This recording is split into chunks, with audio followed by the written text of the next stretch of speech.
بڑی پیاری حدیث ہے، من سلک طریقا یطلب فیہ علما، جو شخص کوئی راستہ اختیار کرتا ہے، سفر کرتا ہے، پیش نظر علم کا حصول ہے۔ جیسے کہ پرانے زمانے میں آپ کو معلوم ہے، ابتدا میں خاص طور پر اسلامی تاریخ کے کوئی مدارس تو نہیں تھے۔ معلوم ہوتا فلاں شہر میں ایک صحابی ہیں، وہ احادیث جو ہے بیان کرتے ہیں، اب آدمی سفر کر رہا ہے، دور دراز سے جا رہا ہے صرف حدیث سننے کے لیے، کہ براہ راست راوی جو ہے اس سے سنو، یہ نہیں کہ راوی نے اس نے سنا، اس نے سنا، اس سے سنو، نہیں، سفر کر رہا ہے۔ ایسا بھی آیا ہے کہ طویل سفر طے کر کے پہنچے ہیں، ان کے دروازے پر پہنچے ہیں، سلام علیک ہوئی ہے، اس کے بعد انہوں نے پوچھا میں نے سنا آپ ایک حدیث بیان کرتے ہیں، ہاں یہ حدیث ہے، فوراً وہیں سے واپس ٹھہری۔ مقصد ہی صرف یہ تھا کہ وہ حدیث جو ہے ان سے سن۔ تو فرمایا من سلک طریقا یطلب فیہ علما سلک اللہ بہ طریقا من طرق الجنہ، اللہ تعالیٰ اس کے ذریعے سے اس کے لیے جنت کا ایک راستہ جو ہے آسان کر دیتا ہے۔ وَإِنَّ الْمَلَائِكَةَ تَضَعُ أَجْنِحَتَهَا رِضًا لِطَالِبِ الْعِلْمِ، اور فرشتے اپنے پر پھیلاتے ہیں طالب علم کے لیے، ان کی تکریم، ان کے اعزاز، ان کے اکرام، اس کے لیے فرشتے اپنے، جیسے کہ کہا جاتا ہے وَخْفِضْ جَنَاحَكَ لِلْمُؤْمِنِينَ، اہل ایمان کے لیے اپنے کندھوں کو جھکا کر رکھو، تواضع اختیار کرو۔ تو فرشتے تواضع اختیار کرتے ہیں علم کے طالب کے لیے۔ وَإِنَّ الْعَالِمَ يَسْتَغْفِرُ لَهُ مَنْ فِي السَّمَاوَاتِ وَمَنْ فِي الْأَرْضِ، اور جو بھی عالم اس کے لیے استغفار کرتے ہیں، وہ سب جو آسمانوں میں ہیں اور جو زمین میں ہیں۔ وَالْحِيتَانُ فِي جَوْفِ الْمَاءِ، یہاں تک کہ جو مچھلیاں ہیں پانی کے اندر۔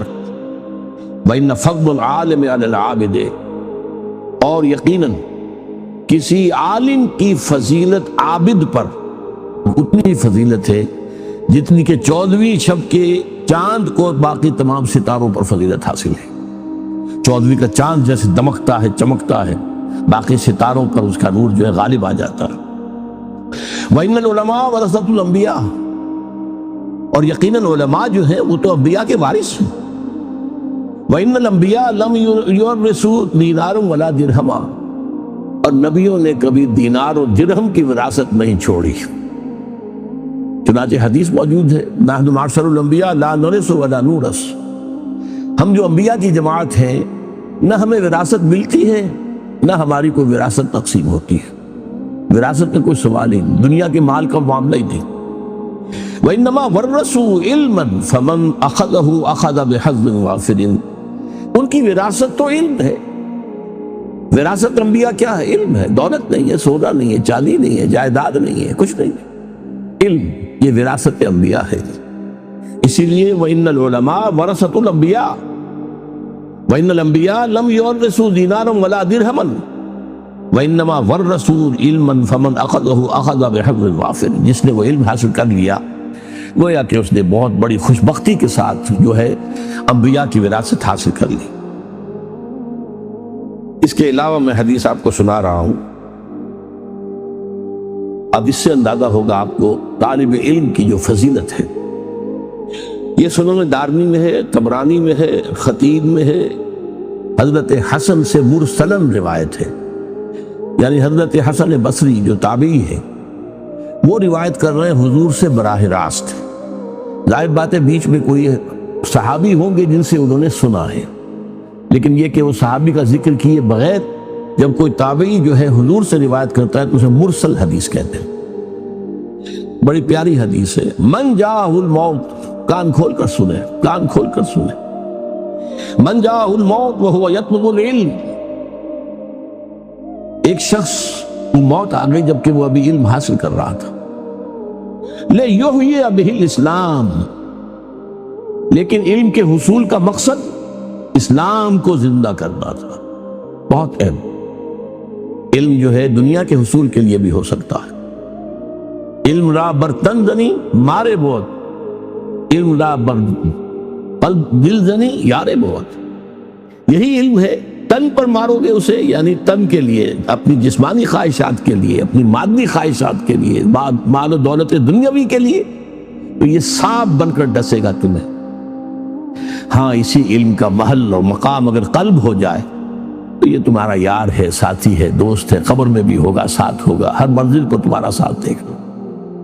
فرمایا من جاءہ الموت وہو یطلب العلم لیحیی بہ الاسلام، مقصد ہو اسلام کو زندہ کرنا۔ آج کے اعتبار سے غور کیجئے، اسلام اگرچہ مرنے والی شے نہیں ہے، لیکن آج مسلمان کی نسبت اسلام سے بڑھ چکی ہے، ختم ہو چکی۔ نام کے مسلمان ہیں، 1.5 ارب مسلمان ہیں، وہ اسلام کہاں ہے؟ اسلام تو کہیں نہیں۔ وہ نظام کہاں ہے؟ نظام کہیں نہیں ہے۔ وہ عزت کہاں ہے جس کو کہ اللہ نے وعدہ کیا تھا وَلَا تَهِنُوا وَلَا تَحْزَنُوا وَأَنْتُمُ الْأَعْلَوْنَ إِن كُنتُم مُؤْمِنِينَ۔ بالکل رنج اور غم کو اپنے پاس نہ آنے دو، ہمارا وعدہ ہے تم ہی سب سے اونچے رہو گے، سر بلند رہو گے اگر تم مومن ہو۔ کہاں ہے ایمان؟ ہم تو ذلیل ہیں، خار ہیں، رسوا ہیں۔ لِيُحْيِيَ بِهِ الْإِسْلَامَ فَبَيْنَهُ وَبَيْنَ النَّبِيِّينَ دَرَجَةٌ وَاحِدَةٌ فِي الْجَنَّةِ۔ اب وہ شخص ہے جو دین کا علم حاصل کر رہا ہے، پھر نوٹ کیجئے اسلام کو زندہ کرنے کے لیے، اسلام کو ایک نظام حیات کی حیثیت سے دنیا میں دوبارہ تازہ کرنے، قائم کرنے کے لیے، اب اسے موت آ گئی۔ فرمایا تو اس کے اور نبیوں کے درمیان صرف 1 درجے کا فرق رہ جائے گا جنت۔ نبیوں کے، صدیقین نہیں، شہداء نہیں، ان سے اوپر۔ فَبَيْنَهُ وَبَيْنَ النَّبِيِّينَ دَرَجَةٌ وَاحِدَةٌ فِي الْجَنَّةِ، تو اس کے اور نبیوں کے درمیان جنت میں صرف 1 درجے کا فرق۔ اس کو نوٹ کیجئے، یاد کیجئے، حفظ جان بنائیے۔ ہماری ویلیوز بدل جانی چاہیے، ہماری اقدار بدل جانی چاہیے، ہمارے مقاصد بدل جانی چاہیے۔ اب چونکہ یہ حدیث آ گئی ہے تو اس کا کنورس جو ہے وہ بھی آپ کو سنا دیتا ہوں۔ یہ جامع ترمذی میں حضرت کعب بن مالک سے رضی اللہ تعالی عنہ، من طلب العلم لیجاری بہ العلماء ولیماری بہ السفہاء اور یصرف بہ وجوہ الناس الیہ ادخلہ اللہ نار۔ جس شخص نے علم حاصل کیا، اب 3 باتیں نوٹ کیجئے، تاکہ علماء کی نشستوں میں بیٹھ سکے، گفتگو کر سکے علماء کی طرح، معلوم ہو کہ یہ بھی صاحب علم ہے۔ ظاہر بات ہے کہ علماء کی محفل میں تو آپ باہر نہیں پا سکتے جب تک کہ ان کی اصطلاحات میں گفتگو نہ کر سکیں، ان کے انداز جو ہے وہ آپ بھی اختیار نہ کر سکیں۔ تو من طلب العلم لیجاری بہ العلماء، علماء کا پڑوس، علماء کا قرب حاصل کرنے کے لیے علم حاصل کرے۔ ولیماری بہ السفہاء، یا جو نادان ہیں، ناسمجھ ہیں، بے علم ہیں، ان پر روب گانٹنے کے لیے، اپنے علم کو دھوس دوانے کے لیے۔ اور یصرف بہ وجوہ الناس الیہ، یا یہ کہ لوگوں کی توجہات کو اپنی طرف منعطف کرنے کے لیے، میرے گرویدہ ہو جائیں، میرے معتقد ہو جائیں، میری تعریف بیان کرتے رہیں۔ اگر ان تینوں میں سے کوئی بھی ایک مقصد ہے علم کے حصول کا، ادخلہ اللہ النار، اللہ اسے جہنم میں داخل کر کے۔ یہ 3 حدیثیں میں نے آپ کو سنائی ہیں مجرد علم کی اہمیت۔ اب میں 2 حدیثیں آپ کو سنا رہا ہوں جس میں ایک تقابل کیا گیا ہے۔ ہمارے ہاں عام جو مذہبی ذہن ہوتا ہے لوگوں کا، وہ کیا ہے، نیکی کا جذبہ بڑھا تو نوافل اور ادا کرنے شروع کر دیے، نوافل پر نوافل ہو رہے ہیں۔ اب جیسے کہ معلوم ہوتا ہے جب عمرے پر ہم جائیں تو عمروں کا جو ہے ہوکا پڑا ہوا لوگوں کو، ایک عمرہ ہو گیا، پھر جا رہے ہیں بھاگے ہوئے، تنعیم جا رہے ہیں، پھر احرام باندھا، پھر عمرہ ہو رہا، حالانکہ قطعاً ثابت نہیں، سوائے حضرت عائشہ رضی اللہ تعالی عنہ ام المومنین کہ وہ اپنے ایک نسوانی عذر کی وجہ سے بعض ارکان ادا نہیں کر سکی تھی، تو ان کے لیے حضور نے پھر بھیج دیا، جاؤ تنعیم سے، وہاں جب فارغ ہو گئی وہ اپنی اس نسوانی جو بھی کیفیت تھی اس سے، تو پھر انہوں نے عمرہ کیا، ورنہ حضور نے حج کے بعد کوئی عمرہ نہیں کیا۔ بلکہ میں تو حیران ہوتا ہوں کہ حضور نے فتح مکہ کے بعد شاید ہی کوئی عمرہ کیا، حالانکہ اب تو آپ بادشاہ تھے۔ کہاں وہ معاملہ تھا سن 6 میں عمرہ کرنے کے لیے گئے تھے اور احرام کھول دینا پڑا تھا اور واپس آنا پڑا تھا، پھر سن 7 میں عمرہ ہوا، اس کے بعد سن 8 میں مکہ فتح کر لیا، کوئی عمرہ ثابت نہیں۔ سن 9 میں آپ بادشاہ ہیں عرب کے، کوئی عمرہ نہیں۔ سن 10 میں آپ نے کیا۔ تو اس اعتبار سے ہماری ویلیوز بدل گئی ہیں، نیکی کا جذبہ پیدا ہوا، بس یہ کر دو، بچوں کو نازلہ قرآن پڑھانے کے لیے کوئی مدرسہ کھول دو، قاری صاحب کو لا کے بٹھا دو پڑھانے، نیکی کا جذبہ ہے، نیکی کا کام۔ تو عبادات کا خاص طور پر جو ہے عبادات کے اندر اضافہ اضافہ اضافہ، یہ ہے ہمارا عام تصور نیکی۔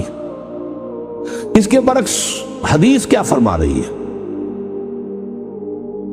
یہ ترمذی کی روایت ہے حضرت امامہ باہلی سے رضی اللہ تعالی عنہ، فضل العالم علی العابد کفضلی علی ادناکم، ایک صاحب علم انسان کی فضیلت کسی عبادت گزار پر اتنی ہی ہے جتنی میری فضیلت ہے تم میں سے کسی کم انسان۔ ادناکم صحابہ میں سب سے کم، اور حضور صلی اللہ علیہ وسلم کیا نسبت ہوگی؟ فضل العالم علی العابد کفضلی علی ادناکم وَإِنَّ اللَّهَ وَمَلَائِكَتَهُ وَأَهْلُ السَّمَاوَاتِ وَالْأَرْضِ، اور یقینا اللہ بھی اور اس کے فرشتے بھی اور آسمانوں والے بھی اور زمین والے بھی، حتی النملۃ فی جوہرہا، یہاں تک کہ چیونٹی جو اپنے بل میں ہے، وحتی الحوت، یہاں تک کہ مچھلی، لَيُصَلُّونَ عَلَى مُعَلِّمِ النَّاسِ الْخَيْرِ، وہ درود بھیجتے رہتے ہیں، دعائیں کرتے رہتے ہیں اس شخص کے حق میں جو لوگوں کو خیر کی تعلیم دے۔ یہاں لفظ خیر بہت نوٹ کرنے کے قابل ہے، یہ میں بعد میں ذرا اور تفصیل سے عرض کروں گا۔ خیر، بھلائی، نیکی، اس خیر کی تعلیم دینا۔ اسی طرح ایک اور حدیث ہے، یہ بھی حضرت حسن سے ہے مرسلم، سئل رسول اللہ صلی اللہ علیہ وسلم عن رجلین کانا فی بنی اسرائیل، نبی اکرم صلی اللہ علیہ وسلم سے دو اشخاص کے بارے میں سوال کیا گیا جو بنی اسرائیل میں سے گزرے تھے۔ احدہما کانا عالما یصلی المکتوبۃ ثم یجلس فیعلم الناس الخیر، ان میں سے ایک تو وہ تھا جو عالم تھا، وہ صرف فرض نماز پڑھتا تھا، کوئی نوافل نہیں، صرف فرض، اور پھر بیٹھ جاتا تھا لوگوں کو خیر کی تعلیم دینے کے لیے۔ والآخر، اور دوسرا، یصوم النہار ویقوم اللیل، روزانہ روزہ رکھتا تھا، پوری رات کھڑا رہتا تھا۔ ایہما افضل، حضور ان میں سے افضل کون سا ہے؟ سوال سمجھ لیا؟ دو اشخاص ہیں، ایک صرف فرض نماز ادا کر رہا، میں عبادت کے اعتبار سے عبادت اور علم اور تعلیم اور تعلم، ان کے مابین کیا نسبت ہے، کیا ریشو پروپورشن ہے، اس کی میں آپ کے لیے حدیثیں سنا رہا ہوں کہ دو آدمیوں کے بارے میں پوچھا گیا، ایک ہوتا جو صرف فرض نماز پڑھتا تھا اور اس کے بعد بیٹھ جاتا تھا لوگوں کو خیر کی تعلیم دینے کے لیے، اور دوسرا وہ تھا روزانہ روزہ رکھتا تھا اور پوری رات کھڑا رہتا تھا عبادت۔ ایہما افضل، ان دونوں میں سے افضل کون ہے؟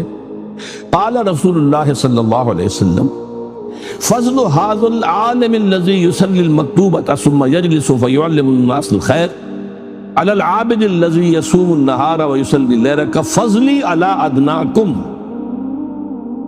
اس شخص کی فضیلت جو صرف فرض نماز پڑھتا ہے اور باقی سارا وقت جو ہے وہ لوگوں کو خیر کی تعلیم دینے میں گزارتا ہے، بسر کرتا ہے، اس شخص پر جو روزانہ روزہ رکھتا ہے اور روزانہ رات کو کھڑا رہتا ہے پوری رات، اس پہلے شخص کی فضیلت اس دوسرے پر اتنی ہے جتنی میری فضیلت ہے تم میں سے ادنا پر، تم میں سب سے کم تر پر۔ یہ ہے ریشو پروپورشن۔ ہمارے ذہنوں سے چیزیں نکل گئی ہیں، اہمیت ہی نہیں ہے، خرچ کیا جا رہا ہے، حج کیے جا رہے ہیں، عمرے کیے جا رہے ہیں، لیکن یہ کہ دین کا علم آس پاس بھی نہیں، نہ خود نہ اپنی اولاد کو سوچا بھی نہیں، غور و فکر ہی نہیں کیے، اور علم حاصل بھی کیا ہے تو ٹیکنالوجی کا علم حاصل کیا ہے، صرف نیچرل سائنسز کا علم حاصل کیا ہے، ٹیکنالوجی کا علم حاصل کیا ہے، جس کا کہ علم دین سے کچھ سروکار ہی نہیں۔ اب یہ ایک حدیث اور سن لیجئے، یہ مسلم شریف میں ہے، حضرت ابو ہریرہ سے رضی اللہ تعالی عنہ، یہ بڑی پیاری حدیث ہے، ایک زمانے میں بہت کثرت سے اس کو بیان کرتا رہا، اب ظاہر بات ہے کہ کچھ زمانے کے بد گزرنے کے ساتھ ساتھ کچھ اور مسائل سامنے آتے رہے تو بعض چیزیں اب پس منظر میں چلی گئی۔ امام مسلم روایت کرتے ہیں حضرت ابو ہریرہ سے، من سلک طریقا یلتمس فیہ علما، جو شخص کوئی راستہ اختیار کرتا ہے، سفر اختیار کرتا ہے جس میں علم کا حصول پیش نظر ہے، سہل اللہ بہ طریقا الی الجنہ، اس سفر کے ذریعے سے اللہ تعالیٰ اس کے لیے جنت کا ایک راستہ آسان کر دیتا ہے۔ اب دیکھیے حدیث، وَمَجْتَمَعَ قَوْمٌ فِي بَيْتٍ مِّن بُيُوتِ اللَّهِ، اور نہیں جمع ہوتے کوئی لوگ اللہ کے گھروں میں سے کسی گھر میں، یتلون کتاب اللہ ویتدارسونہ بینہم، اللہ کی کتاب پڑھنے اور آپس میں سمجھنے سمجھانے کے لیے، الا نزلت علیہم السکینہ، مگر یہ کہ ان پر سکینت کا نزول ہوتا ہے، تسکین، سکون، وغشیتہم الرحمہ، رحمت خداوندی انہیں ڈھانپ لیتی ہے، وعفتہم الملائکہ، فرشتے ان کے گرد گھیرا ڈال لیتے ہیں، وذکرہم اللہ فی من عندہ، اور اللہ تعالیٰ ان کا ذکر کرتا ہے ملائکہ مقربین، وہ ملائکہ حملۃ العرش جو عرش کو اٹھائے ہوئے ہیں، وہ ملائکہ کے جو عرش کے گرد طواف کر رہے ہوتے ہیں، وَتَرَى الْمَلَائِكَةَ حَافِّينَ مِنْ حَوْلِ الْعَرْشِ يُسَبِّحُونَ بِحَمْدِ رَبِّهِمْ، اللہ ذکر کرتا ہے، دیکھو تم نے کہا تھا نا کہ یہ جو آدم ہے میں اسے خلافت دے رہا ہوں، اسے اختیار دے رہا ہوں، یہ تو خون ریزی کرے گا، فساد مچائے گا، دیکھو میرے بندے، وہ میرے گھروں میں سے ایک گھر، اور اس میں مفسرین کا تقریباً اجماع ہے، اس سے مراد صرف مسجد نہیں ہے، جو بھی گھر، جو بھی مقام اس کام کے لیے خاص کر دیا جائے، قرآن کے پڑھنے پڑھانے کے لیے، وہ سب اس میں شامل ہو۔ دیکھو وہاں بیٹھے میری کتاب پڑھ رہے ہیں، ایک دوسرے سے سمجھ رہے ہیں، ایک دوسرے کو سمجھا رہے ہیں، یہی ہے نا وہ آدم جس کے بارے میں تمہیں وہ اجتماع لاحق ہو گیا۔ یہ جو 3 حدیثیں میں نے آپ کو سنائی ہیں، ان کا ایک مرکزی نقطہ کیا ہے؟ جسے خیر کہا گیا وہ قرآن ہے، ہوا خیر مما یجمعون، خیر کا لفظ 2 چیزوں کے لیے آتا ہے، یا خیر دنیا کا مال و متاع دنیاوی، خیر انہ لحب الخیر لشدید، یا خیر اللہ کی کتاب ہے قرآن، هو خیر مما یجمعون، یا ایھا الناس قد جاءتکم موعظۃ من ربکم وشفاء لما فی الصدور وہدی ورحمۃ للمؤمنین قل بفضل اللہ وبرحمتہ فبذلک فلیفرحوا هو خیر مما یجمعون۔ تو یہ خیر جو ہے در حقیقت قرآن ہے۔ چنانچہ یہاں آپ نے دیکھا کہ کہا گیا تھا کہ جو شخص علم کے لیے راستہ طے کرتا ہے، چل کر آیا ہے، آپ بھی چل کر آئے ہیں، کوئی آپ کا دنیاوی مقصد تو اس وقت نہیں ہے، اللہ تعالیٰ اگر اس کے اندر کہیں بھی کوئی اگر چیز غلط شامل ہے تو اس کو دور کر دے، میری نیت میں اگر کوئی چیز غلط ہے تو اللہ اسے پاک کر دے اس سے۔